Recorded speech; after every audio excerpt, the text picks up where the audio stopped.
Assalamualaikum warahmatullahi wabarakatuh. Kembali lagi bersama saya Re di channel Mistis dan Teror.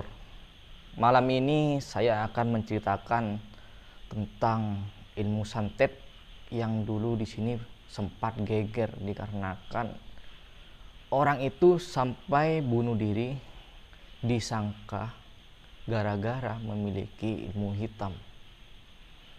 Sebelum lanjut ke ceritanya, marilah kita berdoa menurut keyakinan masing-masing. Berdoa mulai.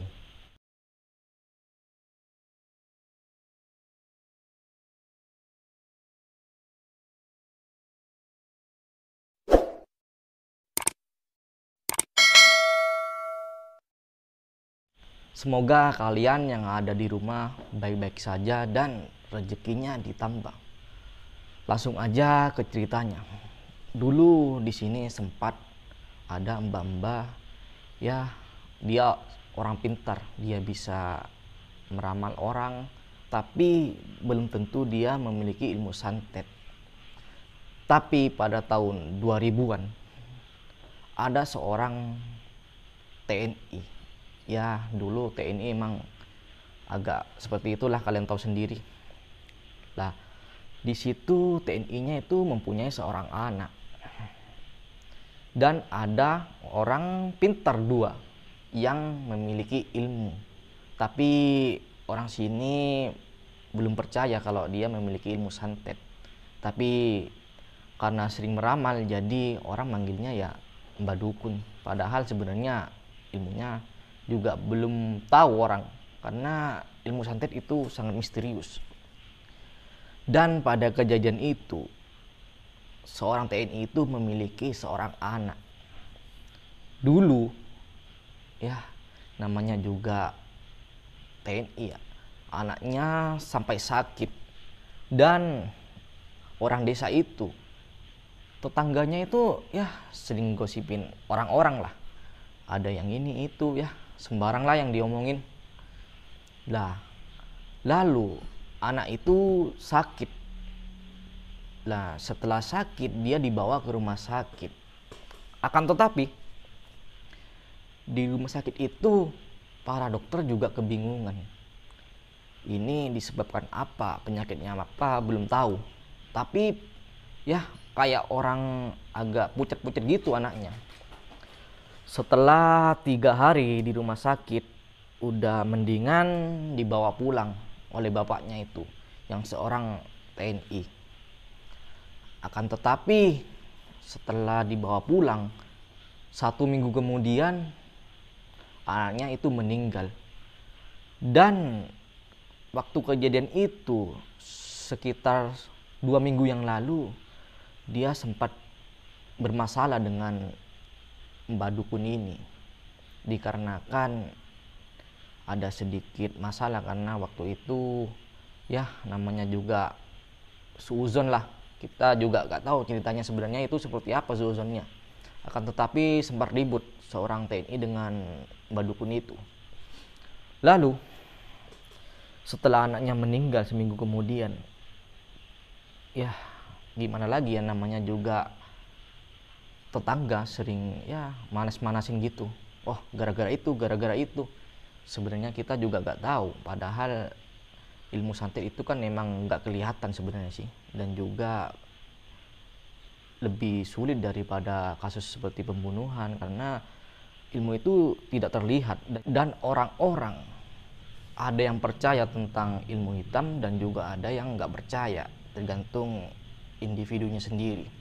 Tapi di masalah ini anggota TNI ini percaya dengan ilmu seperti itu.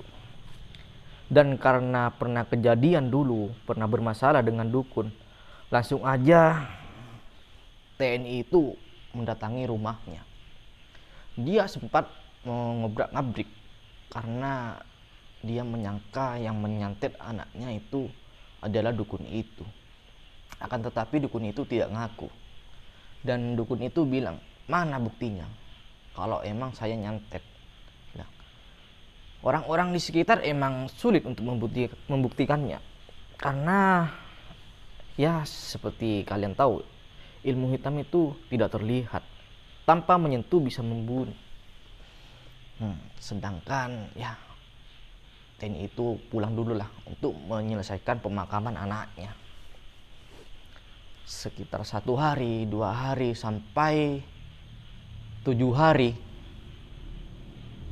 ada saudara TNI itu datang dari luar kota. Dia ya main ke rumahnya untuk bela sungkawa. Akan tetapi malah dia yang manas-manasin lagi tentang masalah anaknya meninggal.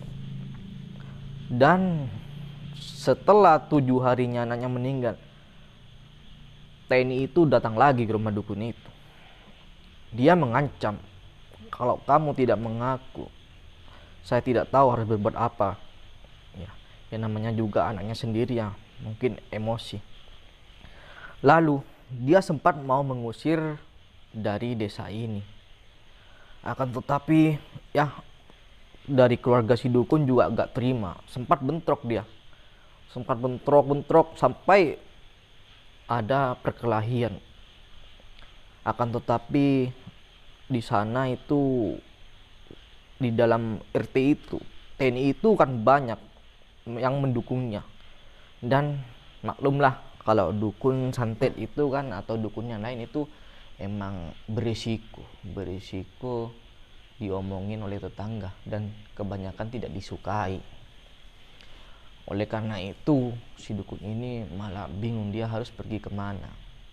Sedangkan dia punya anak dan punya cucu. Cucunya itu masih kecil, kesayangan dia. Dan sampai 3 hari kemudian dari perkelahian itu, TNI itu sampai ngamuk lagi membawa teman-temannya.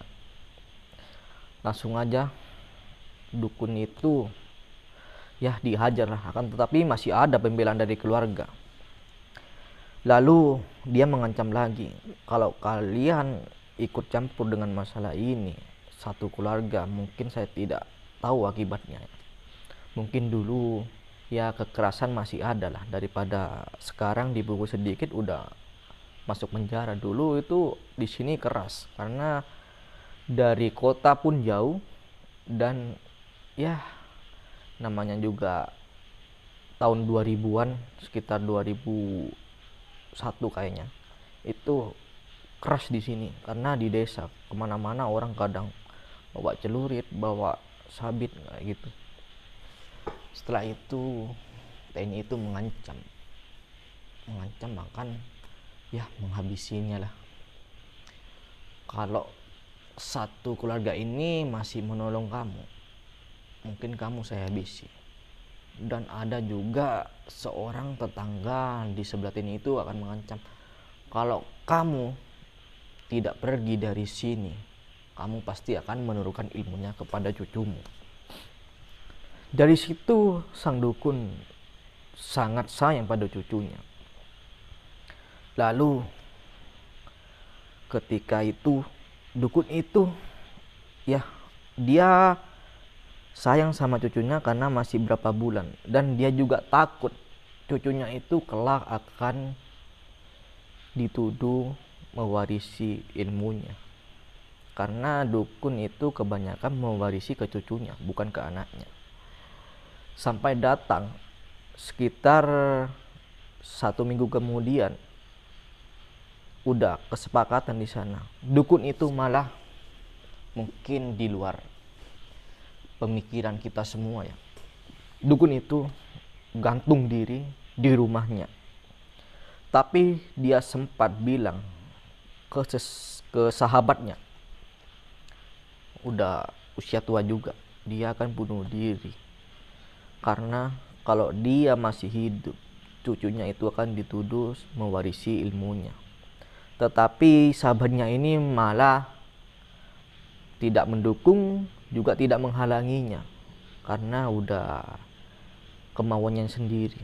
Dia sampai gantung diri di rumahnya dengan tali di leher sampai bergelantungan. Nah, disitulah putus ilmunya. Akan tetapi keluarganya ini kaget juga kenapa sampai seperti itu. Lalu TNI-nya itu datang.